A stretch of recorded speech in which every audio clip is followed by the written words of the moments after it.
เนาะวิธีใช้งานแอป Unity เนาะหลังจากที่เราดาวน์โหลดแอปตัวนี้มาแล้วเนาะมา Unity มาแล้วก็เข้าไปเลยเนาะเข้าไปเวลาเราเข้าไปแล้วอันนี้ออกก่อนเนาะเพราะว่ามันเข้าอยู่เวลาออกเข้าไปมันหน้าตามันจะเป็นแบบนี้เนาะเราก็แค่ตีเบอร์โทรนี่ใส่เนาะเบอร์โทรเราใส่แล้วก็รหัสเราใส่เนาะก็สมมุติว่าเราตีใหม่เนาะปกติเราตีเรียบร้อยแล้วเบอร์โทรกับรหัสเบอร์โทรเนาะสมมุติว่าเบอร์โทรตัวอย่างว่าเบอร์โทรแม่นเราต้องใส่20ก่อนเนาะ2094141573นี่เนาะรหัสก็แม่นตามที่ได้ส่งไปเนาะ Unitel ติดต่อ1 2 3 4 5 6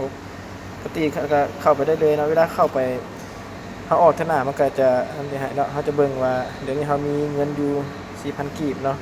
อินเทอร์เน็ตเขามีอยู่นี่เนาะเราต้องติดตามเบิ่งเนาะว่าอินเทอร์เน็ตเขามีเงินบ่ถ้าอินเทอร์เน็ตเขามีเงินก็คือเครื่อง GPS เขาใช้งานได้เนาะถ้าว่าตัวนี้บ่มีเงินก็ใช้บ่ได้เนาะส่วนตัวนี้ถ้าบ่มีเงินก็บ่เป็นหยังเนาะใช้ได้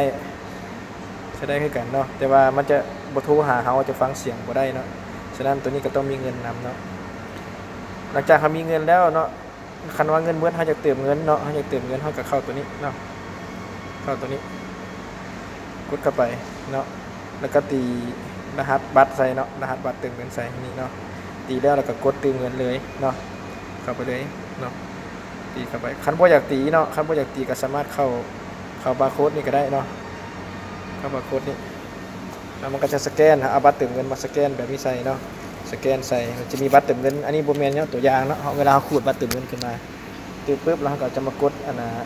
ตัวเลขมันเข้าแล้วก็มากดเติมเงินนี่มันก็จะเข้าไปให้เลยเนาะตัวนั้นมีวิธีเติมเงินส่วนวิธีตั้งแพ็กเกจ Data เนาะก็สามารถเข้าตัวนี้เนาะ